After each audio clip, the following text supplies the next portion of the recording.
सत्साहे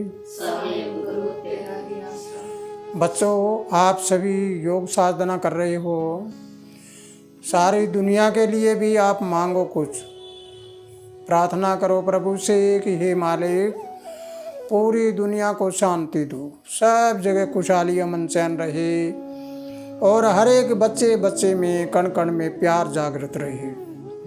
प्रेम की ताकत ऐसी होती है जो पूरे ब्रह्मांड की ऊर्जा को हमारे अंदर विकसित कर देती है। तो बच्चों, पिछली बारी आपने सुना, पिछली वीडियो में सुना हृदय के बारे में कि हृदय का चक्राल है। हृदय चक्र में सतोगुण होता है, इसमें पार विष्णु होता है और विष्णु भी होता है। यह हमारे शरीर की पालना करता है। अब हम इससे आगे चलें। शक्ति स्थल नीचे से शुरू हुआ और ऊपर की ओर चले आ रही हैं, तो हमारे कंठों में आ गया। कंठों में सरस्वती, सरस्वती का मतलब होता है विद्या। सरस्वती में उसका जिक्र नहीं करता जहां हमने फोटो बना रखी है, वो नहीं। वो फोटो तो एक कल्पना है, लेकिन हकीकत में सरस्वती हमारे कंठों में विद्या का नाम है। क्योंकि कोई भी शक्ति होती है वो जनानी होती है, सकता कोई नहीं होता।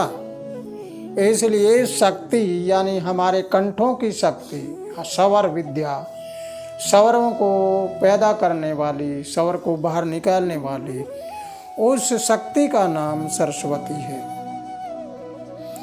अब हम कंठ चक्राल में ध्यान लगाएं। कंठों में जब ध्यान लगाएंगे तो हम कैसे लगाएं? अब नीचे सतोगुण है और ऊपर तमोगुण है। तमोगुण और सतोगुण के बीच में सरस्वती है।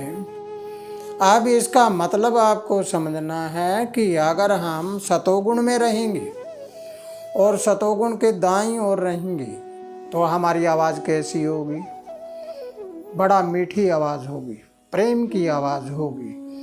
बच्चे बच्चे से और कण कण से हम प्यार में लगे रहेंगे और उसके साथ दयालु होंगे। एक चींटी चलती है तो भी हम देखेंगे कि ये चींटी मेरे पैर के नीचे न आ जाए, ये चींटी को तो कोई नुकसान ना पहुंचा दे। इस प्रकार अगर हमारी सरस्वती ये कहने लग जाए, अरे अरे भाई यहाँ पर दयालु बन के रहो, तो हमारी आवाज़ कैसी हो जाएगी? अगर हम इस बाईं ओर रहते हैं तो यहाँ नीचे मोह जाल है और लोभ है।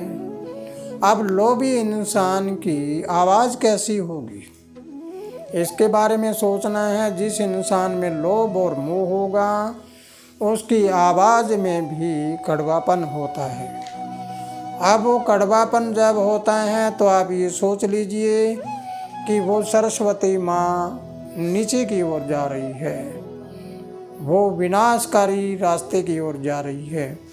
अगर प्रेम और दया भावना से चल रही है तो फिर ऊपर की ओर ले जा रही है। ये सरस्वती हमारी पूजा करा देती है। ये सरस्वती हमें बहुत बड़ा विद्वान बना देती है। ये सरस्वती हमारा आने वाले समय के लिए हजारों सालों तक चलने वाले इतिहास लिखा देती है। और यही सरस्वती बने बनाए इतिहास को मिटा देती है। इसका मतलब हमारे कंठों में एक शक्ति है, उसका नाम सरस्वती है, फोटो वाली सरस्वती नहीं। इसलिए प्यारे बच्चों, इस सरस्वती विद्या को प्राप्त करने के लिए हमें क्या करना चाहिए? ऊपर हमारे तमोगुण है और नीचे सतोगुण है, बीच में हम हैं। इसका मतलब फैसला हमें लेना है कि हम उधर जाऊं या इधर जाऊं, दोनों में कौन सी जगह जाऊं और कौन सी में मुझे फ़ायदा मिलेगा। तो फिर आप अपने हृदय को देखिए कि मैं हृदय के दाईं ओर रहता हूं या बाईं ओर रहता हूं। अगर बाईं ओर रहूँगा तो फिर सारा दिन बड़बड़ाहट करते रहेंगे और सारा दिन हम उल्टे सुल्टे बोलते रहेंगे।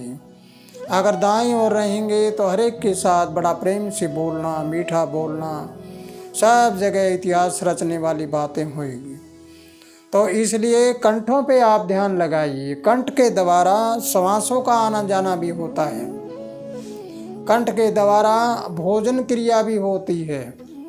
भोजन को अंदर ले जाने के लिए बाईं ओर देते हैं और श्वासों को अंदर ले जाने की ओर दाईं ओर, दोनों जगह दोनों काम करती है ये। तो जब हम भोजन वाली बात करते हैं, अगर हमारे अंदर ये विद्या जागृत हो जाए तो हम सिर्फ खाने पीने की ओर ध्यान रखेंगे, ऐसा खाएं, ऐसा पिएं, ऐसा करें बस। अगर हमारे दाईं ओर रहते हैं तो हमें सिर्फ एक ज्ञान की भूख रहती है कि हमें ये करना है, वो करना है, भलाई वाला काम करना है और कोई दयालु बनकर रहना है या कैसे करना है। तो इसलिए बच्चों आप ध्यान लगाएं सरस्वती पे। सरस्वती पे ध्यान लगाने के बाद, सरस्वती सभी विद्याओं की एक विद्या होती है, इन सभी उंगलियों को जोड़ लीजिए। जोड़ने के बाद ये निष्कर्ष अपने आप निकालेगी कि कौन कहाँ क्या करता है। ऐसे जोड़कर कंठों पे ध्यान लगाइए। कंठों पे उसी तरह लंबे सांस लेना है, धीरे धीरे छोड़ना है।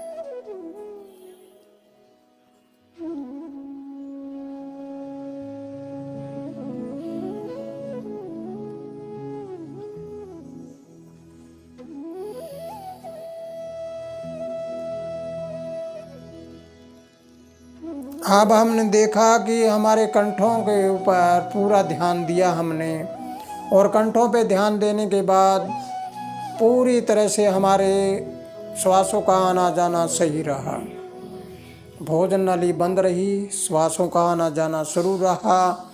इसका मतलब संसार वाली बातें हैं वो एक तरफ रही, निराकार वाली बातें हैं वो हमारे अंदर जागृत रही। तो बच्चों अगर इसके ऊपर पूरा ध्यान लगाओगे तो फिर ये नीचे हृदय को देखकर हृदय इसका फैसला करेगा, और ये सतोगुण में यहाँ रहेगी तो सतोगुण से चलकर ऊपर जाएंगे तो फिर तमोगुण में जाएंगे। इसको अगली वीडियो में आपको बताऊंगा कि जब इंसान में तमोगुण आ जाता है तो नीचे के सभी चक्राल की रूपरेखाएं ही बदल जाती है, उल्टा हो जाता है। और अगर यहाँ पर शांति हो जाती है तो यहाँ पर संतोषी माँ जाग जाती है, नीचे वाली सारी क्रियाएं बदल जाती हैं। तो इसी के साथ प्यारे बच्चों खुशहाल रहो, आनंद करते रहो और वीडियो को ज़्यादा से ज़्यादा शेयर भी करते रहो। सत साहिब।